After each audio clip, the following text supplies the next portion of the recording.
O Brasil é um país marcado por uma enorme diversidade cultural, e isso se reflete também nos chamados rituais de passagem, práticas que simbolizam momentos importantes da vida, como o nascimento, a entrada na vida adulta, o casamento ou até a morte. Em cada região do país, esses rituais assumem formas diferentes, influenciados pelas tradições indígenas, africanas e europeias que compõem a nossa cultura. Mais do que cerimônias, eles carregam significados profundos, ligados à identidade, à espiritualidade e à forma como cada povo entende a vida e suas transformações.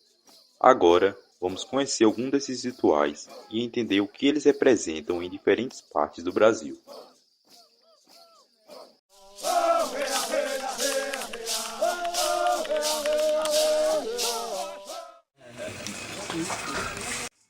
O toré é um ritual tradicional praticado por diversos povos indígenas do Nordeste do Brasil e costuma acontecer em espaços abertos, em contato direto com a natureza, reforçando a ligação entre a comunidade e a terra.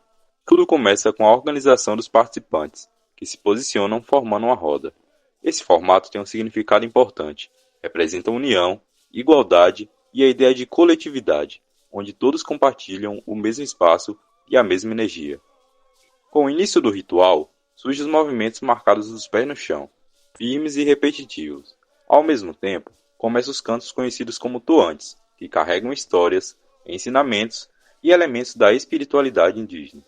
O som do maracá acompanha o ritmo, funcionando como um guia que mantém a harmonia entre os participantes.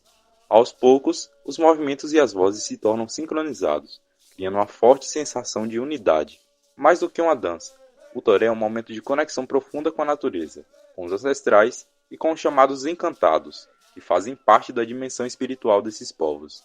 Assim, o ritual se mantém vivo ao longo do tempo, sendo uma expressão de identidade, tradição e resistência cultural, transmitida de geração em geração.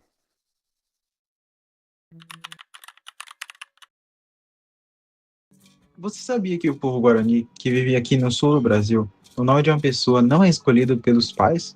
Ele é revelado em um ritual sagrado de passagem chamado Nemongarai. Esse é o ritual do batismo do milho das crianças. Ele acontece na UP, a casa de reza, sob a liderança do pajé. Para os guaranis, a criança só se torna uma pessoa completa quando o pajé, através da reza e do uso do cachimbo sagrado, descobre o seu nome de alma. No vídeo que estamos vendo, o som do coral e o ritmo do tacuapu, aquele bastão de bambu batido no chão, servem para conectar os jovens com o mundo espiritual. Eles usam milho branco e a água para purificar o corpo e fortalecer o espírito. Mais do que uma festa, o Nemongarai é um ritmo de resistência, um momento em que a nova geração assume sua identidade e garante que a cultura guarani continue viva e forte. Isso é a ancestralidade do nosso sul brasileiro.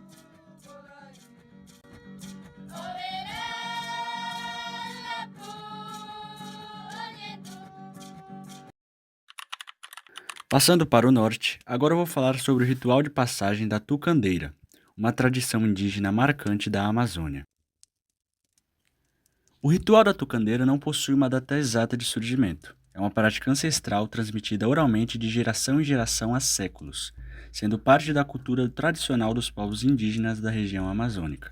Ele foi criado e é praticado pelo povo indígena Sateré Maué, que vive principalmente no estado do Amazonas. Para esse povo, o ritual é essencial na formação dos jovens.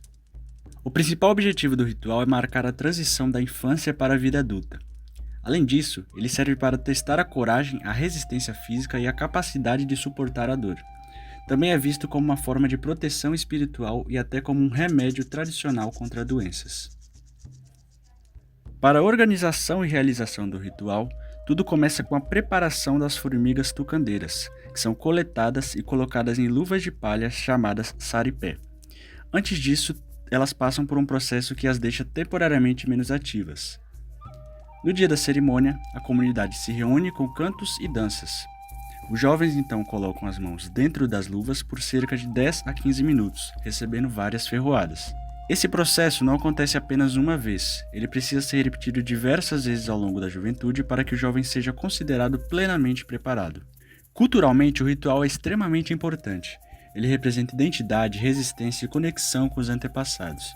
Além disso, define o papel social do indivíduo dentro da comunidade, marcando sua passagem para as responsabilidades adultas, como formar família e defender seu povo.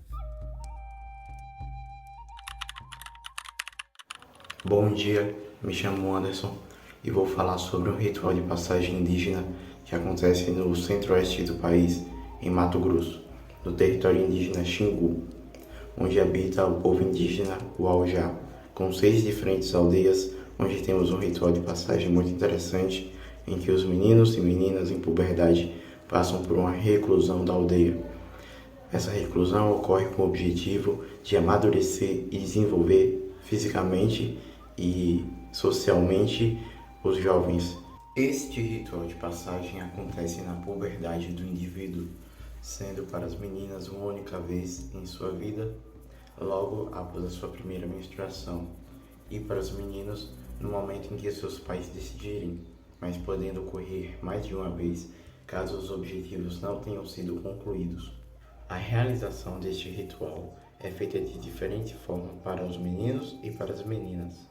Para os meninos, um dia antes da sua reclusão, bebem um chá feito com uma planta que eles mesmos buscaram, não podendo se alimentar de nada, e no próximo dia são finalmente reclusos em um quarto.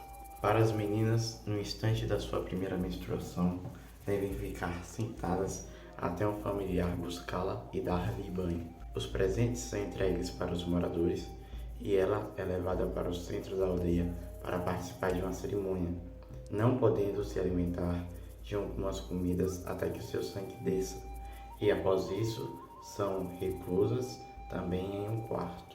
Uma vez que já estão reclusos, sua alimentação é restrita para o seu crescimento físico.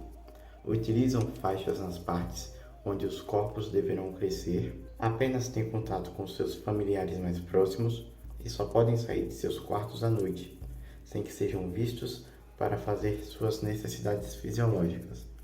Neste processo de reclusão, praticam diversas atividades que devem ser aprendidas para a sua vida adulta, mesmo que eles já saibam praticar essas atividades desde pequenos. Ao fim do período de reclusão, que pode ir de meses a anos, os reclusos participam de cerimônias e podem seguir normalmente com suas vidas. Este ritual pode ocorrer de diferentes formas de aldeia para aldeia, mas no geral é um símbolo de transformação na vida do menino ou da menina da comunidade, assim funcionando como uma forma de dar continuidade à tradição e atividades feitas pelo povo Uaujá.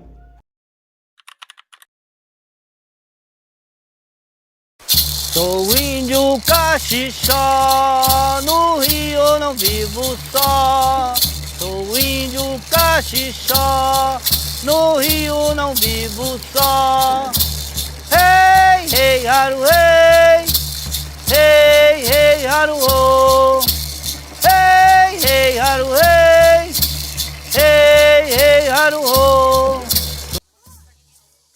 O rito de passagem do povo caxixó é uma prática profundamente ligada à memória, à ancestralidade e à espiritualidade da comunidade. Ele acontece como um momento coletivo, geralmente em datas simbólicas como no Dia dos Finados, reunindo membros da comunidade em um ambiente específico de respeito e significado. Mais do que uma cerimônia, é um reencontro entre presente e passado. Durante o ritual, a comunidade se desloca até lugares considerados sagrados, como a chamada Cova do Cacique. Esse ato não é apenas simbólico, ele representa a valorização das lideranças que vieram antes e o reconhecimento de tudo que foi transmitido ao longo das gerações. Ao longo da cerimônia, é possível perceber um clima de respeito, silêncio e concentração. Os gestos são simples, mas carregados de significado. Caminhar até o local sagrado, permanecer ali, lembrar e honrar. Esse ritual funciona como uma ponte entre gerações. Ele reafirma a identidade do povo caxixó, mantendo vivos seus conhecimentos, suas crenças e sua ligação com os ancestrais. Assim, mais do que lembrar aqueles que partiram, o ritual de passagem caxixó fortalece a comunidade da cultura, mostrando que a história desse povo não ficou no passado, ela continua viva no presente, sendo praticada e transmitida.